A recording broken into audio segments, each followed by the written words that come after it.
Hello guys, welcome to the stick profile on Green Yellow Yamato. This is a budget build, just like all of my videos going forward on this channel are going to be budget builds. I'm a budget player, so I'm not going to be making or testing out decks that I realistically won't be able to play.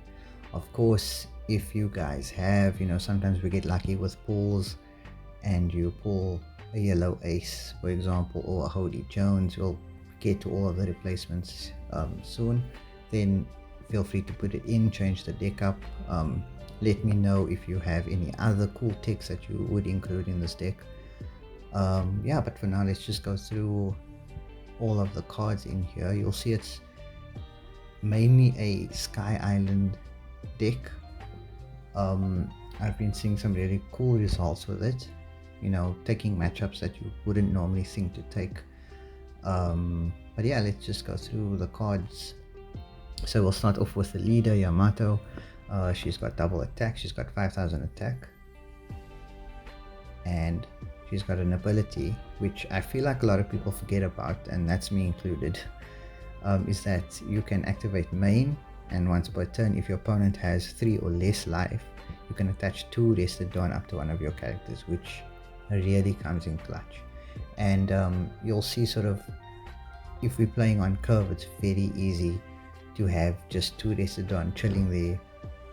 You can attach it to anything and just swing and take little pot shots, which I find this deck is really good at, is just taking these small little shots, trying to get your opponent to empty their hand out, because since we have double attack on this leader, we are giving them 2 resources instead of 1 when they do take damage. So it is just something that we need to be mindful of. So yeah, I guess the name of the game is trying to keep your opponent's hand at a low size so that they can't counter out of anything, and also to attack characters. I find it's a lot better to first deal with their characters, so we're going to starve them out, just take care of their characters if possible, and then move on to the leader themselves once we at a more comfortable stage. So yeah, Yamato, we've got 3 sugar in. I think 4 is a bit much. Sugar comes in handy to just rest blockers. That's really all that she's there for. Sometimes there might be a really annoying card that has an activate main that you maybe want to get rid of. She can rest a forecast. Just remember that her first ability, which says on the opponent's turn, she rests when the opponent plays a card. That only works if you have a Don Quixote Pirates leader, which of course we are not. So we are mainly using her for a second on play ability, which is just rest a character with 4 less. She's also got a 1000 counter, which is amazing. So she's never like a dead card in our hand, and just really good to rest blockers with. Next up, we've got Draco Mihawk. This is from the starter deck, the Zoro and Sanji starter deck. This is probably the most expensive card in the deck. I'm counting it in as budget just because it comes from a starter deck. It also does have a lot of utility in this deck, as we'll see.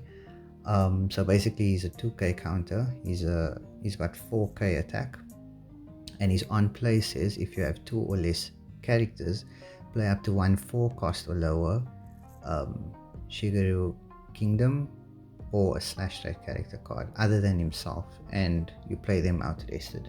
So we have quite a few targets for him, and we'll get to that now. So what a cool thing that you can do with him is you play him out, you then play the Ohm out, which then plays out the Holy, and so it's 3 characters for 3 done, which is amazing. The Ohm of course does come in rested, unfortunately, so try and defend him if you can. If not, he counts as a pseudo blocker kind of thing, because they're going to probably want to get rid of him, especially if you're at or close to 2 health. Other targets for him would be the 2-cost shooter, which is our searcher in the deck, also slash, and then also Nekomamushi, which is just amazing, but we'll get to him shortly. We have 1 Shirahoshi in the deck.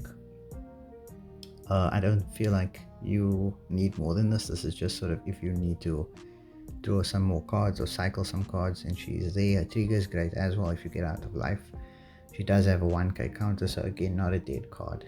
You could probably switch her out for something else if you wanted to. She's not like integral, but I just thought for draw, she's good to have. One of our boss monsters, which is Yamato, the 9-cost Yamato. She's got 9k attack. She's also got an unplay ability, which says KO up to one of your opponent's characters with a cost that is equal to or less than the total life of you and your opponents. Yeah. Then if you have 1 or less life, you may add 1 card from the top of your deck to your life area. She's really good for healing. Her KO effect is a bit iffy. I'm not 100% sold on Yamato. You know, the problem is that we are taking 2 life every time, so your opponent is normally at 2 or less life by the time we are able to play Yamato out, and you are probably also, you know, a bit low on health. So her KO ability, you don't really get a lot of value for it. You can maybe take out like a 3-cost or a 4-cost if you're lucky. But her healing ability is really great. If you want to, I would say she's an easy replacement. If you've got something better, like a 10-cost ace, it's 1 cost, it's 1 don more, but I don't know, I feel like it maybe does more in this deck. But she's a good boss man, so she can come in clutch, and I think in the games coming up you'll see I do get to use her ability at least to take out a blocker, so that's good. Another pseudo boss, I guess, would be the 7-cost Anel. Rush is just really good in this deck, especially when you can drop him and then give him 2 of the rested Don. It's just amazing. You know, swinging for 9k for 7 is really good. Then he's obviously got his once per turn. If he was to be KO'd or removed from the field, you can trash the top card of your life instead.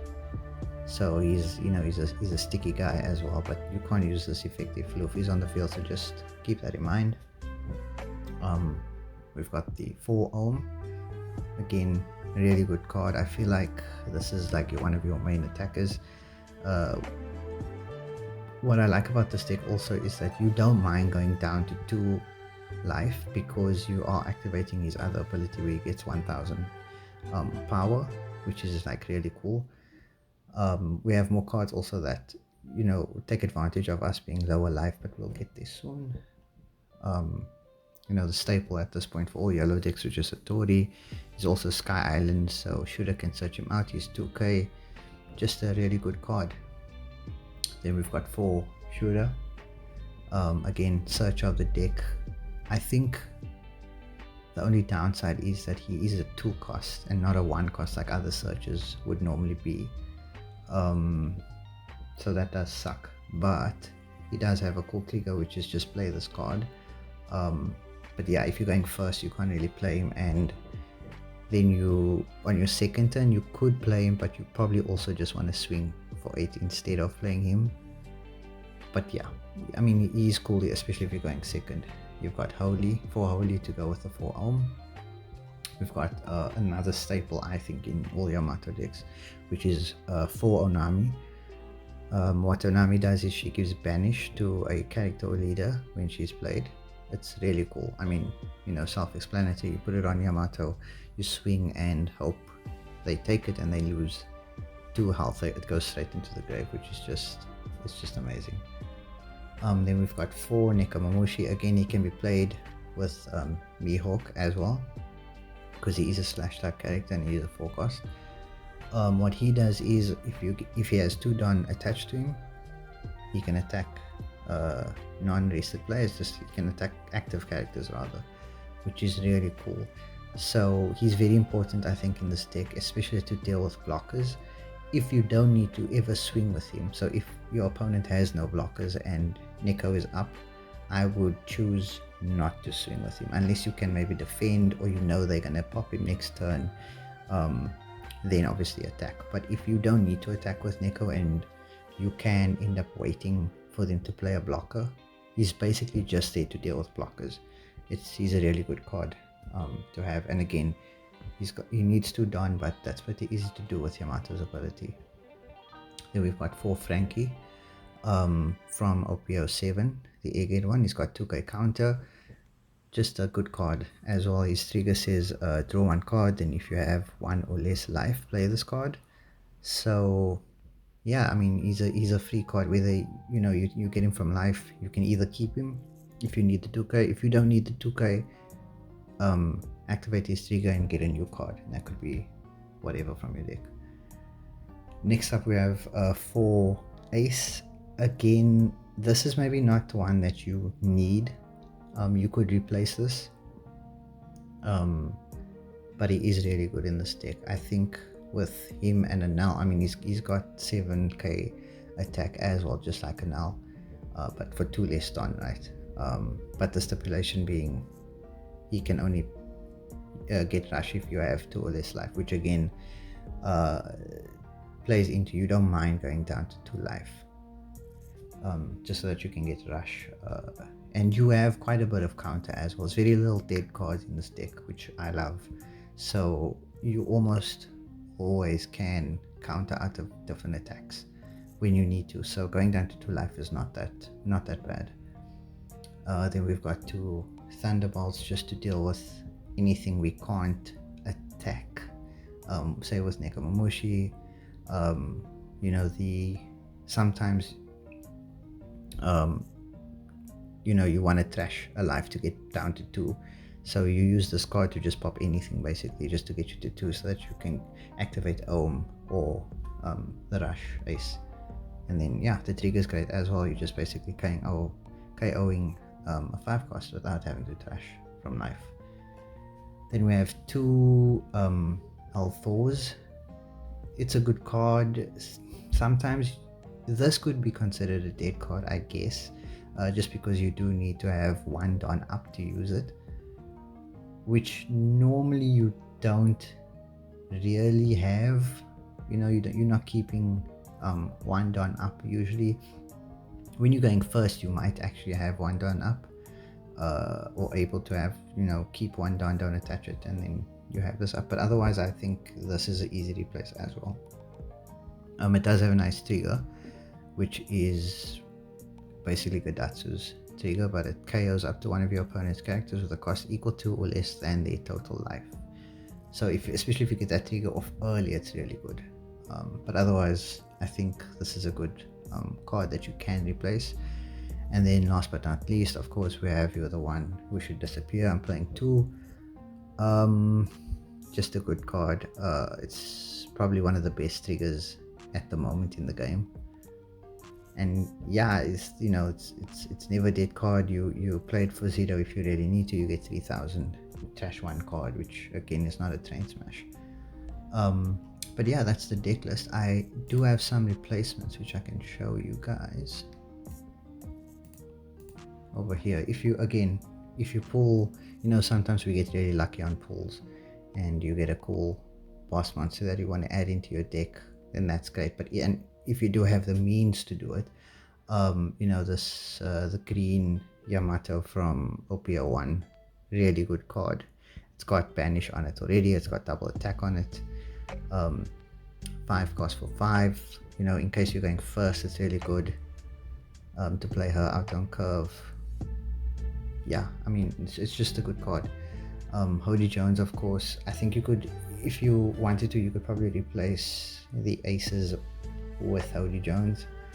Even the sugars, you can reduce maybe some sugar costs if you have Hody Jones. It's obviously just a better resting card. Gadatsu's another one. This is on budget as well. I don't know. Sometimes it's good, sometimes it's not. You could maybe take out the 2 Althors and put Gadatsu in it instead.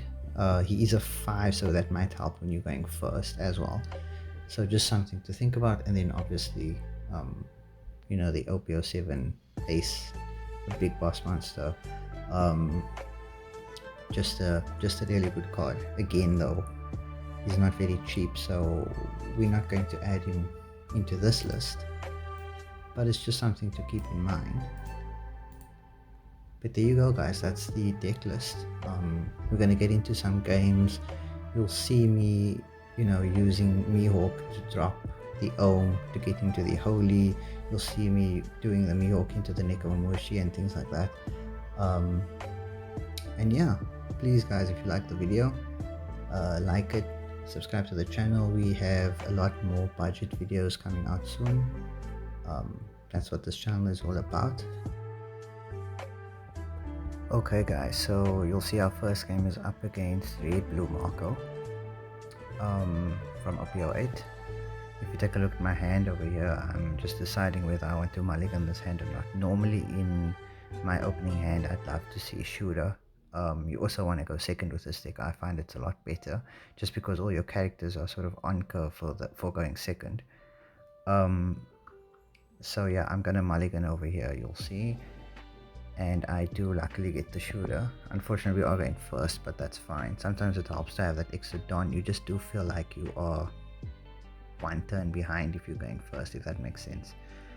But yeah, we're just going for the shooter search.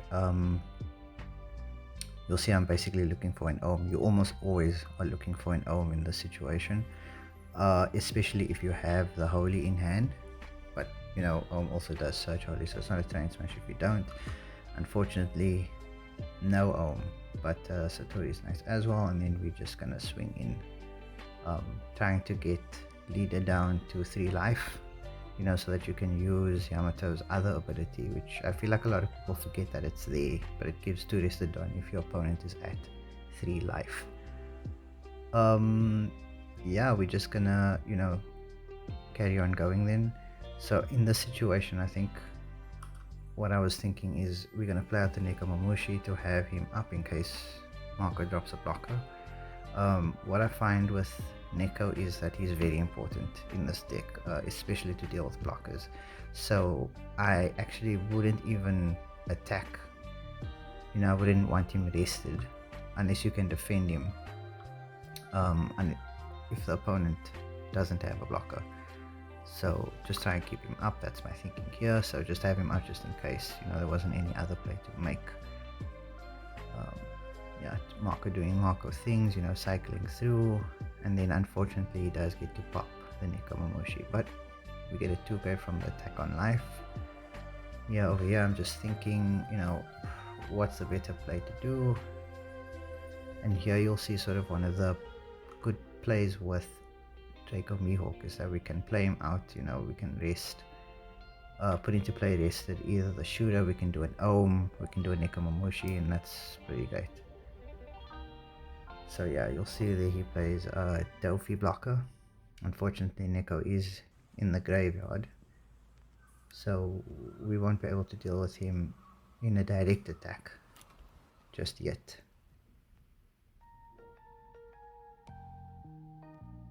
We're not going to defend that, obviously. Marco swings, we take it, and luckily we pull a Nekomamushi as well. But the better choice I think at this point would be just to knock out the Delphi with the Yamato. Yamato for me, like I said in the deck list part of the video, is a bit iffy for me.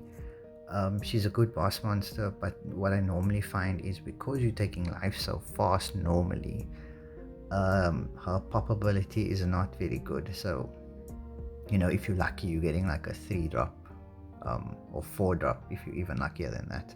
But I guess in this case we are a bit lucky, we get to knock out the 3 cost.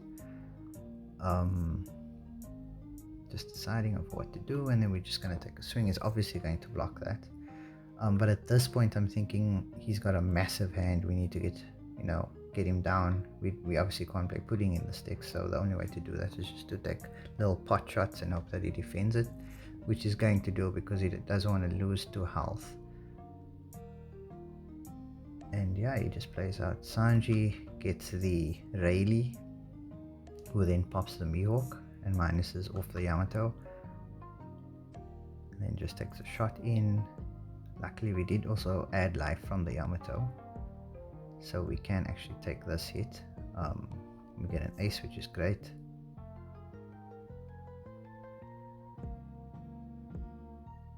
Just trying to decide what I'm actually going to play, what's the best way forward here. Add it on, yeah. We are going to swing straight in. He's going to take it and then he just scoops. So you'll see that was like a good example of sort of a quicker game. You know, he wasn't able to, even though he had a lot of cards in his hand, you know, a lot of them were bricks as well. So this deck does do a lot of damage to sort of slower decks, and I wouldn't even call Marco a slow deck, but it is sort of more of a control deck, but it's hard for the opponent to actually control. Cool guys, on to the next match. We have a more meta game against Enel. What I find with Enel is that he's pretty easy with this deck, you know, because we are taking 2 lives at a time. We don't really have to worry too much about him sort of stalling and things like that. But yeah, we're going second. Perfect start this time. We get the shooter out on our first turn. We find the ohm. We play you know, for future turns, and yeah, we'll let him have his sort of first attack. We are not going to take this. We'll pass over, and now we have 4 done. So again, this is like an ideal start, where we have holy, we have ohm. You know, we're just taking little pot shots, trying to get his hand low, because again, you know, with this deck, your opponent normally does have sort of more resources in their hands because we're giving them 2 at a time as opposed to 1. It gets the trigger and gets rid of ohm, which is probably the good move. Nami for the banish. So what I find also with Nami and Yamato, it's normally, you know, you would think that you want to do sort of a first attack with Nami and Yamato to get the banish off. You know, they're either gonna have to counter out of it or lose 2 cards right at the start, which is never good. But I find that if you actually keep Nami for the later turns, it's a lot more impactful. As you can see over here that I'm gonna now try that, and then he loses 2 cards instantly because of the banish, which is great. And now his hand is sitting at 4 cards. We use the ability, the second ability of Yamato, to give the 2 Decidon to Holy. Never forget, guys, don't forget about that ability. It is easy to forget about, but it's like super good. It really comes in clutch a lot of the time. So he's gonna counter out of that.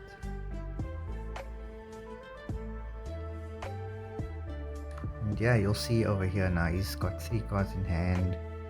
You know, he's got a Nami on the field. Not much that he can do in terms of like an impactful turn.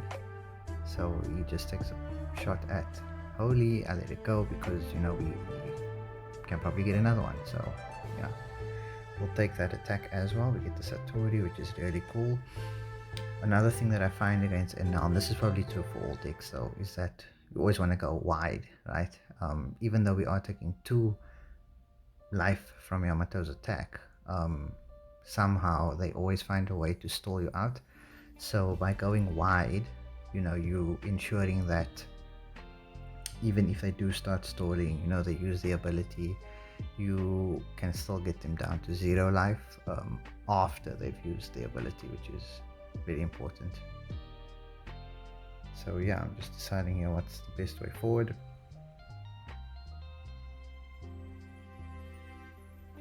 Gonna play out the Ohm. No Holy, unfortunately. And then we are just gonna swing with Yamato. Yeah, he takes it. Gets deciding on a trigger, and takes the second one, no trigger, but now he obviously activates his ability. Another thing another thing to remember with the now is that when they use the ability they have to discard a card as well. So yeah, we always, the best thing for our deck is to keep the opponent's hand at a small size. Doesn't always happen that way, but that is the best thing to try and do. So hence why all these like little pot shots, so that they have to counter out of it and use the cards up in their hand.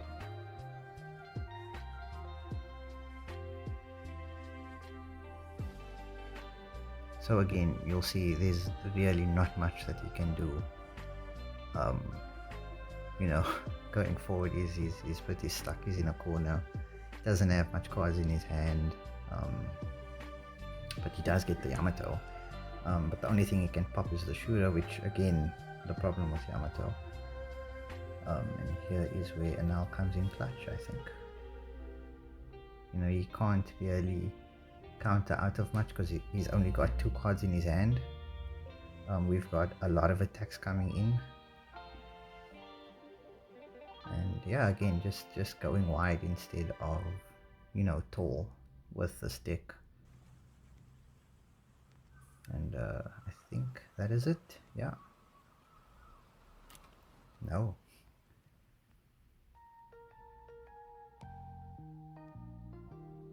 It's a shooter. Unfortunately, you'll see now his hand is back up, which is a bit nuts. But he does scoop. I'm guessing because he's got no counter in his hand at all.